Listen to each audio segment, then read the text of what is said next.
Como ya habéis oído de los presentadores anteriores y de Nicoleta, en Europa en general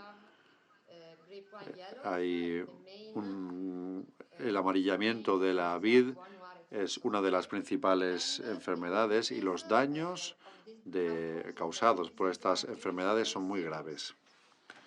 Hay una disminución de la cantidad y de la calidad de la producción y pues también las plantas mueren, especialmente en las variedades más susceptibles. Se puede ver aquí en las fotografías el desastre que puede ocurrir en los campos y cómo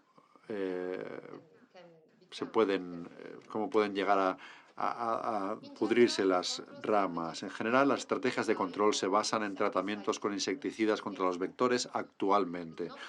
No es la única estrategia, pero es la más importante. También, obviamente, existe el control de eliminar la enfermedad en las plantas con enfermedad y también, bueno, hay distintos estudios, pero estos con tratamiento insecticida son los principales y, por tanto, es obvio que se necesitan nuevos métodos de control más sostenibles y más ecológicos, como todos queremos en Europa y en el mundo. Partimos de esta observación. Las distintas variedades tienen pues distintas susceptibilidades a la enfermedad y a los patógenos. Y se ha observado desde hace años sobre el terreno, especialmente cuando tenemos una colección de distintas variedades en el mismo viñedo, que bajo una presión homogénea de la presión, o sea que la presión de la enfermedad se puede estimar como homogénea. Aquí hay un ejemplo. Aquí tenemos un viñedo y en todas las filas, en cada fila hay una variedad distinta. En rojo vemos las plantas infectadas. Es como una fotografía de un término de un año y en blanco las sanas. Esta era la situación después de 5 o 6 años de epidemia, de que se iniciara la epidemia. Así que esto no es que pase de un día a otro, este es el resultado de varios años de infección. Es interesante el ver que hay algunas variedades donde el número de plantas con enfermedad es superior que en otras variedades. En particular, vemos en el medio de este viñedo, hay algunas filas que son prácticamente sanas en su totalidad. ¿Qué decidimos hacer? Pues elegir dos variedades, una Tokai friulano, que es una variedad autóctona del este de Italia, y como podéis ver no tiene prácticamente ninguna planta infectada, aunque las plantas de su alrededor estén enfermas y el vector esté presente. Así que muestra cierto tipo de resistencia. Y también queremos comparar esta variedad con otra variedad, la Chardonnay, por ejemplo, que se conoce en todo el mundo y es una variedad que se sabe que es muy susceptible cuando se infecta por fitoplasmas, es decir, su vida puede ser de 3-4 años y la planta finalmente se contamina y muere. Por contrario, con la Tokai friulana, cuando se infecta, y esto es muy extraño, el año siguiente la planta es capaz de recuperarse de la enfermedad y se puede ver que la planta, pues un año tenía síntomas y al año siguiente tiene un aspecto sano. Y también hemos utilizado métodos de diagnóstico molecular y con ellos no hemos podido detectar el fitoplasma en el interior de la planta.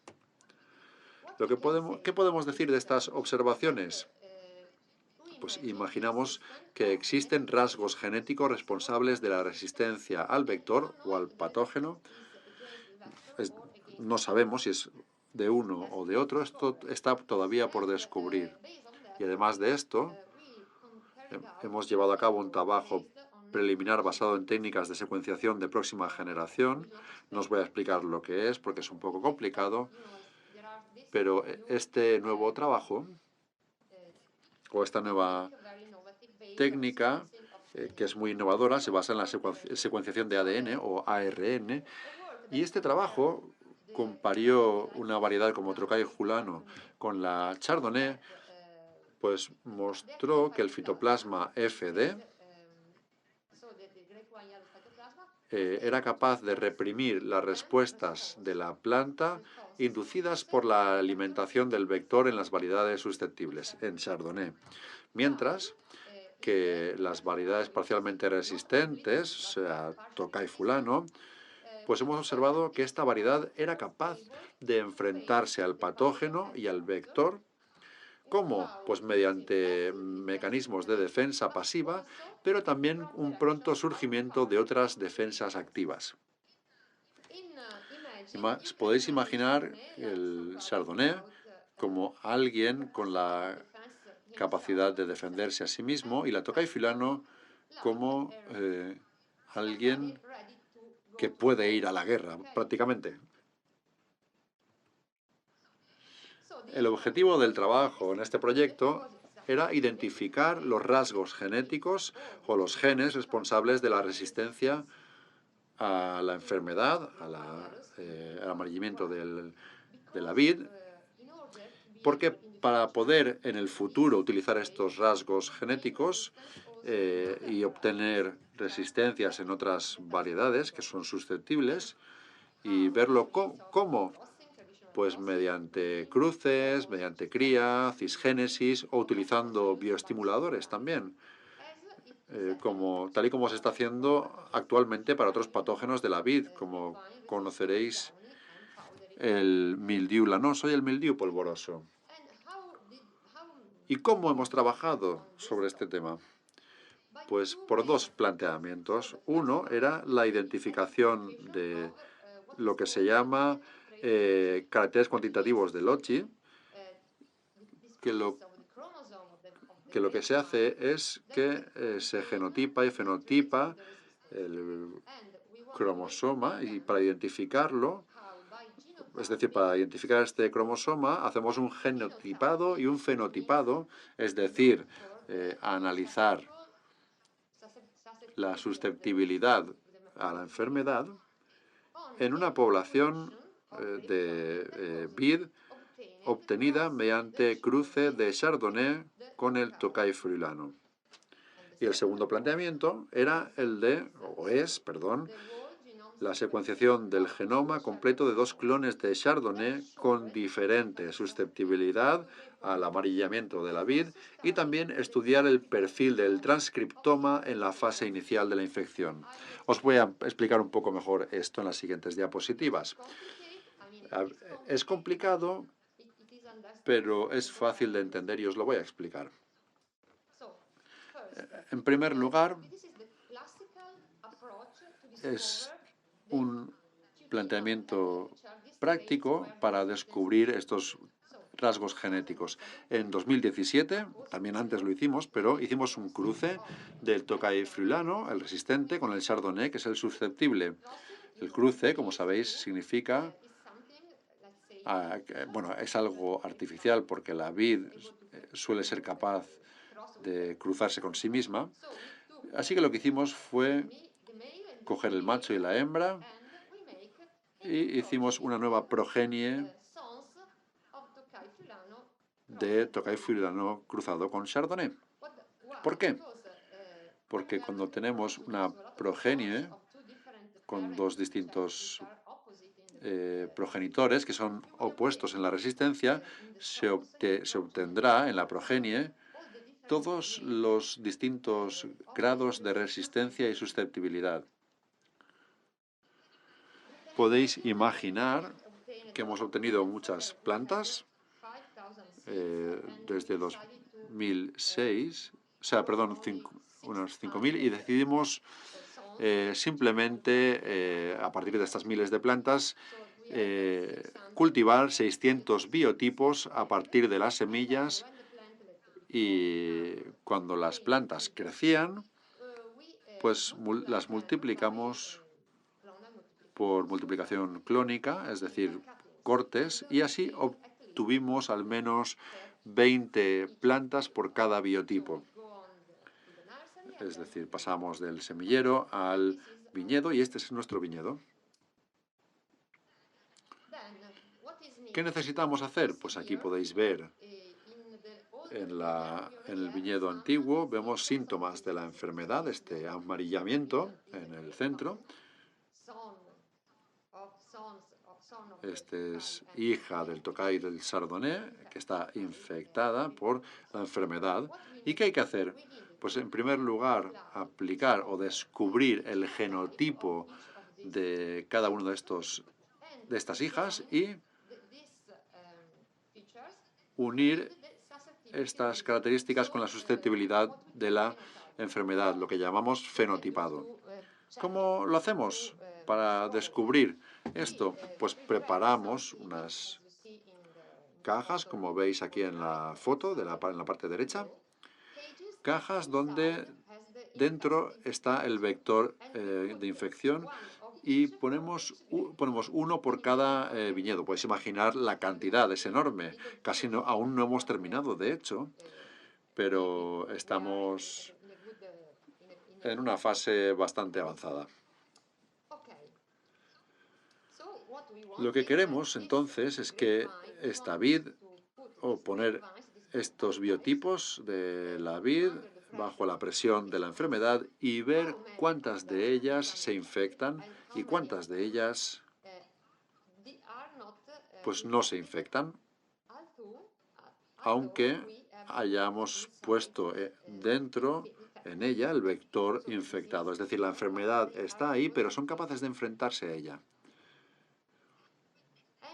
Con estos datos, los datos genómicos del genotipado, hemos obtenido el mapa de vínculo genético de la progenie. ¿Por qué? Esto es importante.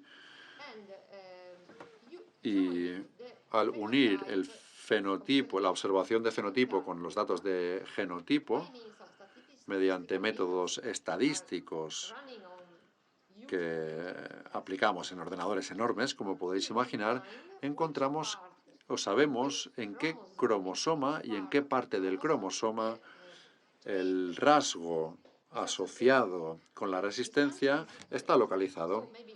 Quizás sea una característica, un rasgo, 2, 3, no lo sabemos, esperamos que sean pocos, pero así somos capaces de visualizarlo en el cromosoma, en los cromosomas de la vid y saber dónde está. Al saberlo, al conocerlo, y ya lo conocemos para ciertas, sabemos en ciertos rasgos de resistencia del mildiu lanoso y el mildiu polvoroso, pues somos capaces de cruzarla y implementarla en otras variedades. Esta es la primera parte del trabajo. Estamos aún concluyéndolo, pero la segunda parte trata de la comparación de los dos clones de Chardonnay, de los que hemos hablado antes. Hace unos años, pues descubrimos un viñedo con dos distintos clones de Chardonnay. Uno que estaba completamente destrozado por la enfermedad y otro que pues estaba sano.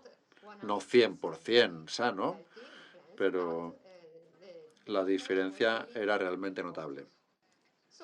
Como podéis imaginar, ambos son Chardonnay, o sea que tiene que haber algo distinto en estos dos clones de Chardonnay, aunque son la misma variedad. Así que las diferencias pues, es más fácil de encontrarlas, que si lo hiciéramos con variedades distintas. Es decir, si comparamos Tokay con Chardonnay, pues hay muchas diferencias, pues son variedades diferentes, pero si comparamos dos clones de la misma variedad, pues es más fácil encontrar esos rasgos que son diferenciales y en particular el asociado a la resistencia o a la susceptibilidad. Pues lo que estamos haciendo, o lo que hicimos es la secuenciación del genoma completo de ambas variedades y ahora analizamos el transcriptoma para ver si hay diferencias entre uno y otro y es interesante el ver que sí que hemos encontrado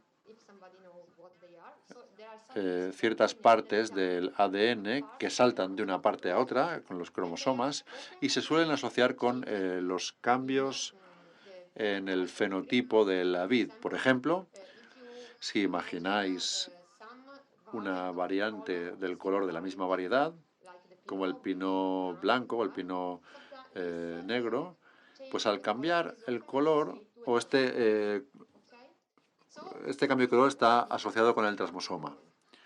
O sea que es un buen indicador. Y después lo que hemos hecho es, como he dicho, el análisis del transcriptoma durante las primeras etapas de la infección por la enfermedad. Ya os mostraré más adelante cómo lo hemos hecho. Finalmente, la estrategia es aplicar los dos conjuntos de datos para encontrar las diferencias. Como os he dicho antes, el genoma de los dos clones de Chardonnay se secuenció con estos dos planteamientos.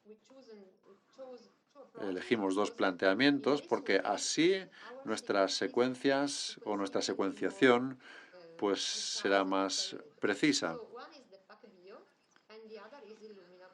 Una es la PacBio y la otra es Illumina. Son distintas tecnologías y estas son las últimas tecnologías en todo el mundo, las más recientes. Y el otro es estudio del perfil transcriptómico en la fase inicial. Es decir, aquí esto es más fácil de explicar, ¿no? Lo que hicimos fue básicamente coger los dos clones y estudiar en primer lugar lo que llamamos la expresión constitutiva del gen, expresión génica constitutiva, es decir, qué genes se expresan en el clon susceptible del Chardonnay o en el clon menos susceptible. Es decir, una diferencia que es constitutiva, que ya está en ellas. Y lo segundo que hicimos, en verde, es estudiamos la expresión génica que estaba inducida por el vector sano. ¿Qué quiere decir esto? Que pusimos el insecto en la planta y observamos cómo los dos clones eran o reaccionaban. ¿Por qué el vector sano? Porque no podemos infectar directamente a la planta con el agente de la enfermedad de amarillamiento de la vid, porque no podemos gestionarlo, así que únicamente utilizamos el vector para transmitir el fitoplasma a la planta. Y en tercer lugar, el tercer experimento fue comparar los genes que se mueven en los distintos clones cuando están bajo la presión de la enfermedad. Es decir, introdujimos un vector infeccioso en la planta, es decir, el vector está dentro del patógeno y se transmitió a la planta. Al comparar la diferencia entre, digamos, el marco A, el marco B y el marco C, y los dos distintos clones, deberíamos entender cuáles son los genes o conocer cuáles son los genes que utiliza el clon menos susceptible para enfrentarse a la enfermedad y cuáles son los genes que son la causa de la susceptibilidad del primer clon de Chardonnay, que es el más susceptible. Bueno, espero que esto haya sido lo suficientemente complicado. Y lo último, sí, estamos concluyendo y quería deciros que también hemos desarrollado una prueba para el diagnóstico de fitoplasmas en la vid utilizando pruebas serológicas. La prueba ELISA, que bueno, es más fácil de aplicar, por ejemplo, por los servicios fitosanitarios, más fácil de aplicar a las muestras que queremos someter a prueba, porque normalmente las pruebas moleculares son muy buenas, pero también son más complejas de llevar a cabo. Muchas gracias.